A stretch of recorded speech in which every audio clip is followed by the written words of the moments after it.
அபார கருணா சிந்தும் ஞானதம் சாந்தரூபிணம் ஸ்ரீ சந்திரசேகர குரும் பிரணமாமி முதான்வகம்.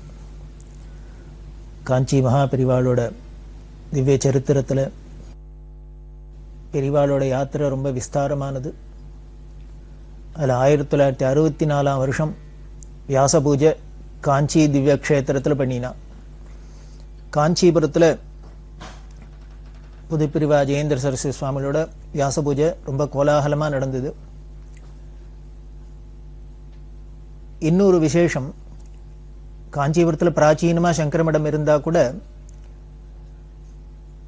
பூஜைக்காக ஒரு கருங்கல்லால் மண்டபம் கட்டணும் அப்படின்னு பெரியவா ஆசைப்பட்டு இன்னைக்கு காஞ்சிபுரத்தில் போனால் சந்திரமௌலீஸ்வரர் பூஜை நடக்கிற அந்த பூஜா கருங்கல் மண்டபத்தை பெரியவா 1964 வருஷம் கட்டினது. ரொம்ப பார்த்து ரொம்ப அழகாக பெரியவா கட்டியிருக்கா இந்த பூஜா மண்டபத்தை.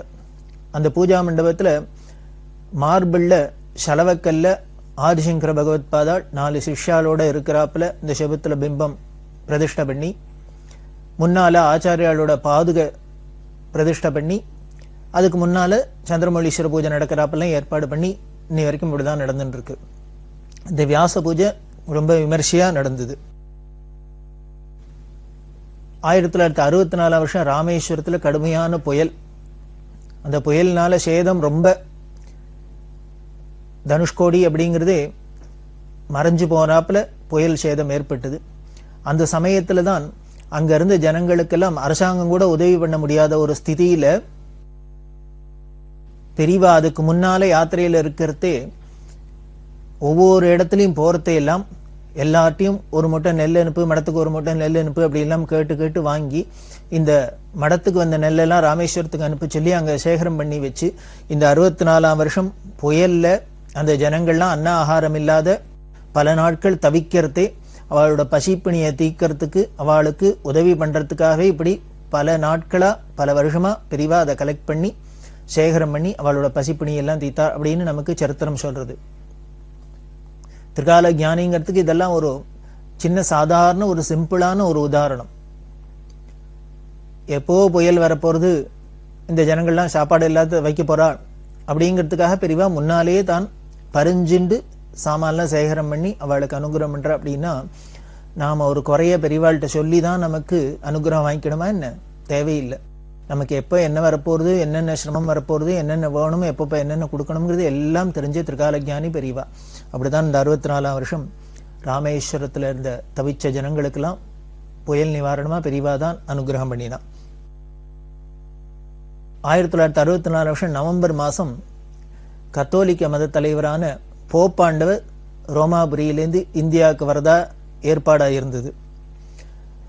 இந்த போப்பாண்டவர் இந்தியாவுக்கு வரத்தே அதுக்கு கருப்பு கொடி காமிச்சு எதிர்ப்பு தெரிவிக்கணும் அப்படின்னு சில அமைப்புகள்லாம் ஏற்பாடு பண்ணியிருந்தா. இந்த விஷயம் பெரியவாக்கு தெரிஞ்சது. பெரியவாக்கு தெரிஞ்சோன்னு பிடிஐ மூலியமா ஒரு செய்தி அனுப்பிச்சா. அவர் ஒரு மத தலைவர், ஒரு மதாச்சாரியர், மதகுரு. அவர் ஒரு நாட்டுக்கு வரத்தே மற்ற மதஸ்தர்களுக்கெல்லாம் முதல்ல சகிப்புத்தன்மை இருக்கணும், அந்த சகிப்புத்தன்மையை காமிக்கணும், அவளை வரவேற்கணும், தக்க முறையில கௌரவமா வரவேற்று அவளை நாம திருப்பி அனுப்புறதுதான் நம்ம நாட்டுக்கோ நமது கலாச்சாரத்துக்கோ நமது மதத்துக்கு எல்லாத்துக்கும் ஒரு உகந்ததா இருக்கும்.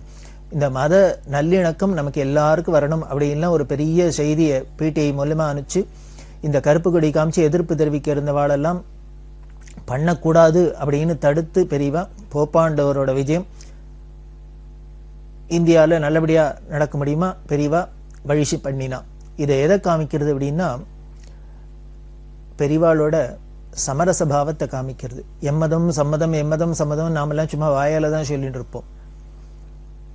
அது கூட எம்மதமும் சம்மதம் அப்படின்னு யாரு இந்துக்கள் தான் சொல்றா. மற்றவாள்லாம் யாரும் அவ மதத்தை விட்டு கொடுக்கறதே இல்லை, அவ மதத்தை தவிர வேற எதையும் அவ சம்மதிக்கிறது இல்லை. அவ்வளவு மத நம்பிக்கையோட தான் இருக்கா.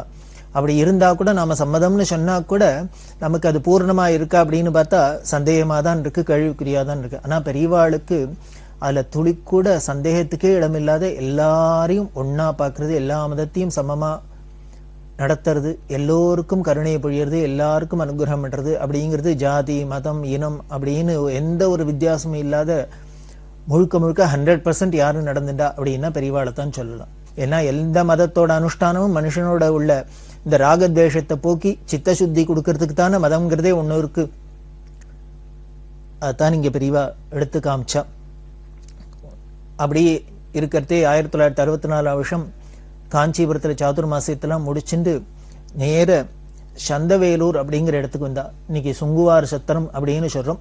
அந்த 1965 வருஷம் சுங்குவார் சத்திரத்துல மார்ச் மாசம் இருந்தா. சிவராத்திரி எங்க, இந்த சிவராத்திரிக்கு முன்னால, அதாவது சதுர்தசி திதி, கிருஷ்ணபட்ச சதுர்தசி திதி, மாசி மாசம் கிருஷ்ணபட்ச சதுர்தசி திதி தான் மகா சிவராத்திரி அப்படின்னு சொல்றோம். அந்த சதுர்தசி திதிக்கு முன்னால வர அஷ்டமி திதியில பெரியவாளோட பரமகுரு காஞ்சி காமகோடி பீடத்தோட 66வது சுவாமிகள் சித்தியான தினம். அவளுக்கு அன்னைக்கு ஆராதனை நடக்கும்.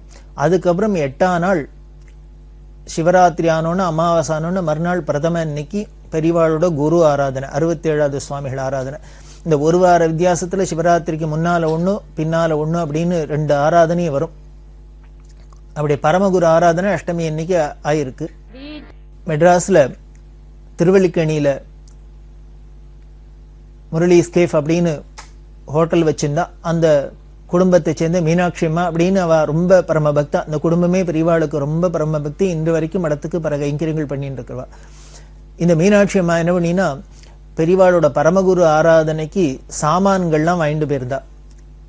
மளிகை சாமான்கள், கரிகா, பழம், இது மாதிரி எல்லாம் வாங்கிட்டு போய் ஆராதனைக்கு கொடுக்கறது. பெரியவாளுக்கு பரமகுரு அப்படின்னா அந்த குரு ஆராதனை கலந்துக்கணும், அதுக்கு சாமான்லாம் நம்ம கைங்கரியம் பண்ணணும் அப்படின்னு இந்த சுங்குவார சத்திரத்துக்கு எடுத்துன்னு போயிருந்தா.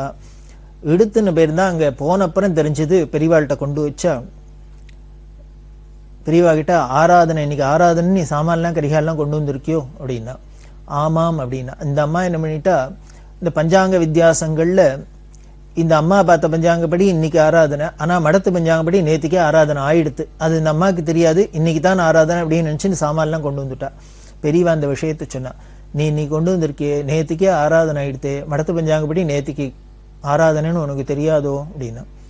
அந்த அம்மாவுக்கு ரொம்ப வருத்தப்பட்டா. மனசு தாபமா இருந்து, நாம மெனக்கிட்டு இவ்வளவு சாமான்லாம் ஆசையா கொண்டு வந்து அது ஒரு ஆராதனைக்கு உபயோகப்படாத போயிடுத்தே, நேத்திக்கே ஆராதனை ஆயிடுத்தே, நம்ம கவனிக்காத போயிட்டுமே அப்படின்னு வருத்தப்பட்டா. இருந்தாலும் என்ன பண்றது, பெரியவாள்கிட்ட சொன்னா, இருக்கட்டும் சந்திரமௌலீஸ்வரர் பூஜை இருக்கு, மடத்துல சந்தர்ப்பணம் இருக்கு, பெரியவா ஏத்துக்கணும் அப்படின்னு சொல்லி ஒரு வழியா சமாதானம் அடைஞ்சுட்டா. ஆனா பெரியவா என்ன பண்ணா,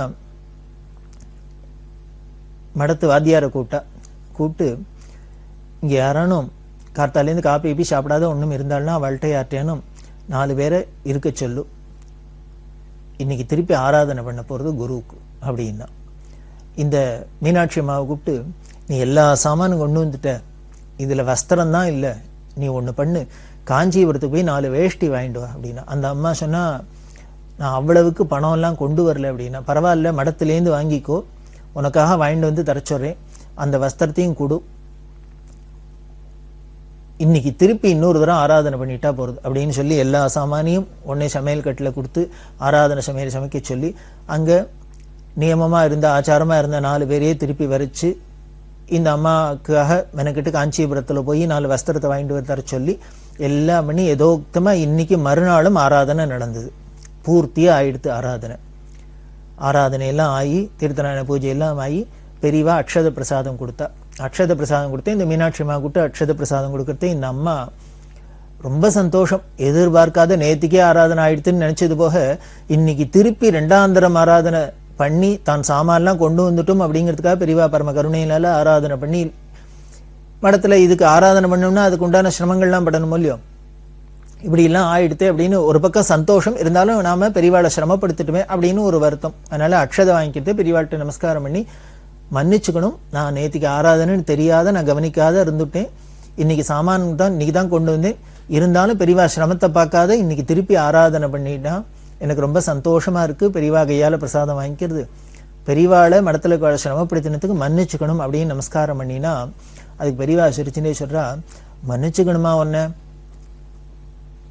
நீ எதுக்கு வருத்தப்பட்டுன்னு என்கிட்ட மன்னிப்பு கேட்கணும், நாங்க தான் உனக்கு தேங்க்ஸ் சொல்லணும் அப்படின்னா பெரியவா.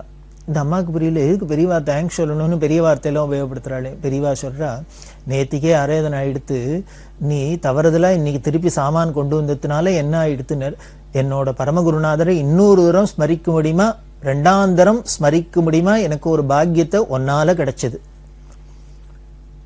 அதனால நான் தான் உனக்கு நன்றி சொல்லணும் அப்படின்னா. இது அந்த அம்மாவை ரொம்ப அப்படியே உருக்கித்து.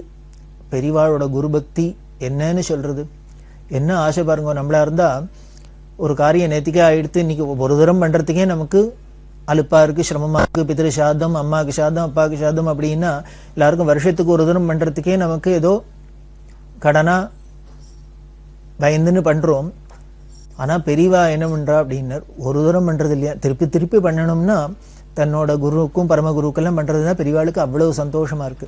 இதுதான் நினைச்சு அந்த மீனாட்சி அம்மா உருகினா, இப்படி குரு பக்தி இருக்குமா, இப்படி ஒரு குரு பக்தி இருக்குமா அப்படின்னு. பெரியவா அதை சொல்லி ஆனந்தப்பட்டா, ஒன்னாலே இன்னைக்கு என்னோட குருநாதால திருப்பி ஸ்மரிக்க முடியுமா, ஆச்சு பாக்கியம் கிடைச்சது, திருப்பி ஸ்மரிக்க முடியுமா, பாக்கியம் கிடைச்சது. அதனால நான் தான் உனக்கு கடமைப்பட்டிருக்கேன், நான் தான் உனக்கு நன்றி சொல்லணும் அப்படி எல்லாம் சொன்னான்.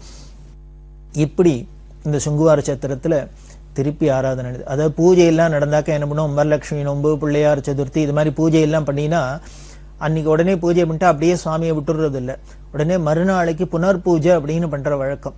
அந்த புனர் பூஜை பண்ணினாக்க, அதாவது எந்த ஒரு காரியத்தையும் நல்ல காரியத்தையும் முத நாள் பண்ணிவிட்டு திருப்பி ஒரு தரம் பண்ணிவிட்டு 2ஆம் தரம் பண்ணினா அது விருத்தியாகும் அப்படின்னு ஒரு சாஸ்திர நம்பிக்கை. ஒரே தரத்தோட விடக்கூடாது. ஒரு எந்த ஒரு காரியமும் நல்ல காரியம் பண்ணினோம்னா, இப்போ உதாரணத்துக்கு சொல்லணும்னா, ஒருத்தட்ட போய் ஏதாவது ஒரு பாட்டு கத்துக்கிறோம், ஏதோ ஒரு வித்தியை ஆரம்பிக்கிறோம் அப்படின்னா, விஜயதசமி அன்னைக்கு போய் ஆரம்பிக்கிறோம் அப்படின்னா, விஜயதசமி அன்னைக்கு போய் ஆரம்பிச்சுட்டு உடனே கட்டாயம் மறுநாளைக்கு அதை போய் கண்டினியூ பண்ணணும். அப்படி பண்ணினாதான் அது வளரும் அப்படின்னு சாஸ்திர நம்பிக்கை. அதே மாதிரி ஒரு இது மாதிரி விசேஷ பூஜைகள்லாம் பண்ணா மறுநாளைக்கு புனர் பூஜை அப்படின்னு பண்ற வழக்கம். இப்படி பூஜைகளுக்கெல்லாம் தான் பார்த்திருக்கோம்.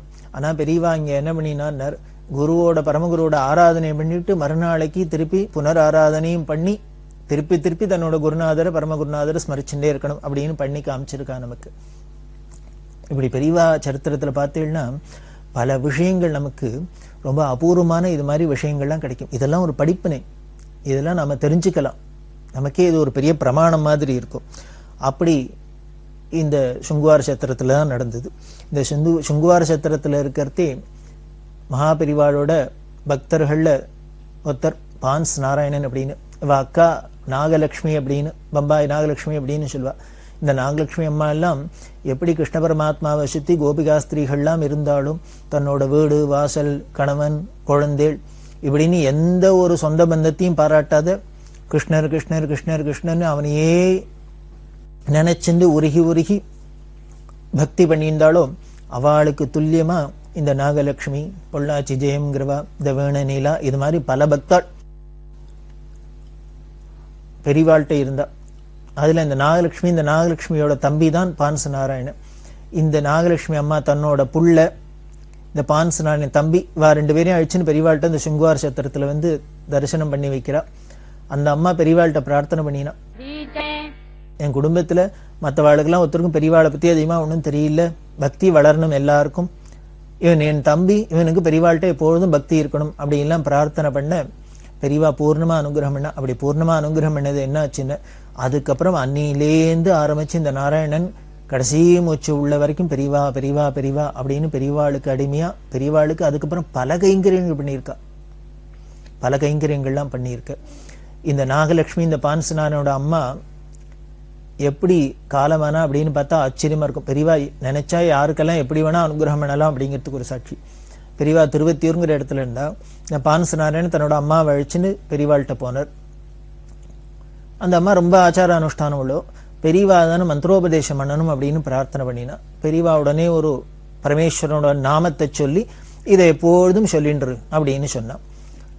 இது உபதேசம் பண்ணினோன்னு அந்த அம்மா கிட்ட, நான் அதை ஜபம் பண்ணிட்டு இருக்கேன், எனக்கு ஒரு ஆசை, என்னோட உயிர் பிரிய காலத்துல பார்வதி பரமேஸ்வரா எனக்கு தரிசனம் கொடுத்து என்னை அழிச்சுன்னு போகணும் அப்படின்னா. பெரியவா அப்படியே ஆகட்டும் அப்படின்னு ததாஸ்துன்னு கையை தூக்கி அனுகிரகம் பண்ணிட்டா. இந்த கேள்வியை பாருங்கோ, இந்த பிரார்த்தனையை பாருங்கோ, நமக்கு மந்திரோபதேசம் வாங்கிக்கிறோம், ஜபம் பண்றோம், சித்தியாருதா எல்லாம் இருக்கட்டும்.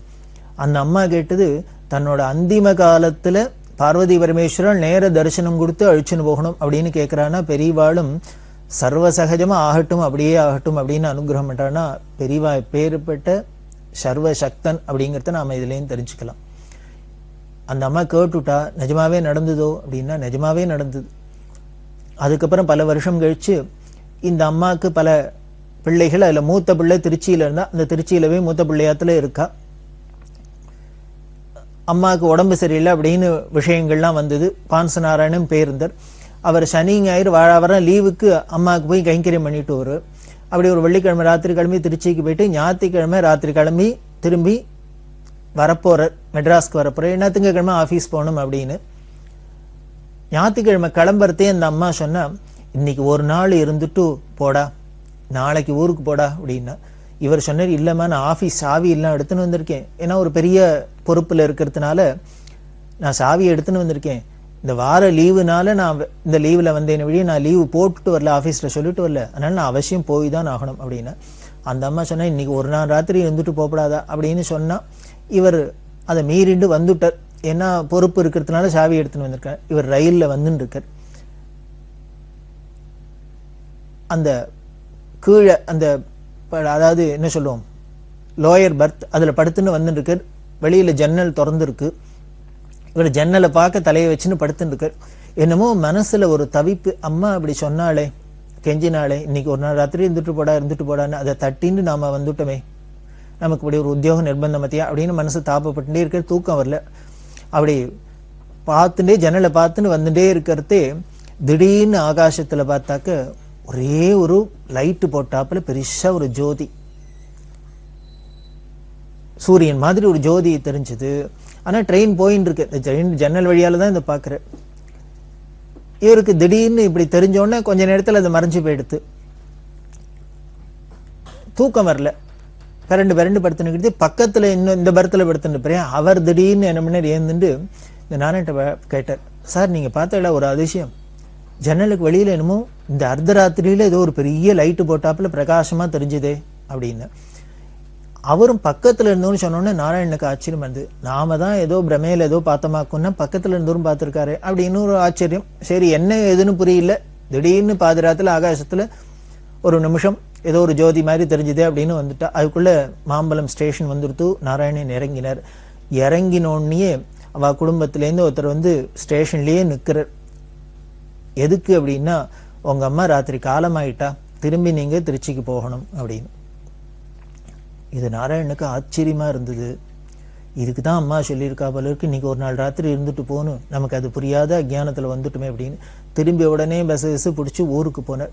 அங்க போய் கேட்டாக்க ஒரு ஆச்சரியம் என்ன அப்படின்னா, எந்த டயத்துல அந்த அம்மா ஆவி பிரிஞ்சது காலமானா அப்படின்னா, எப்போ எந்த க்ஷணத்துல இவர் ரயில்ல வந்து நிற்கிறதே ஆகாசத்துல பெரிய ஜோதி மாதிரி ஒண்ணு பார்த்தாரோ அதே க்ஷணம் எக்ஸாக்ட் அந்த டயத்துல திருச்சியில அந்த அம்மா காலமாயிருக்கா.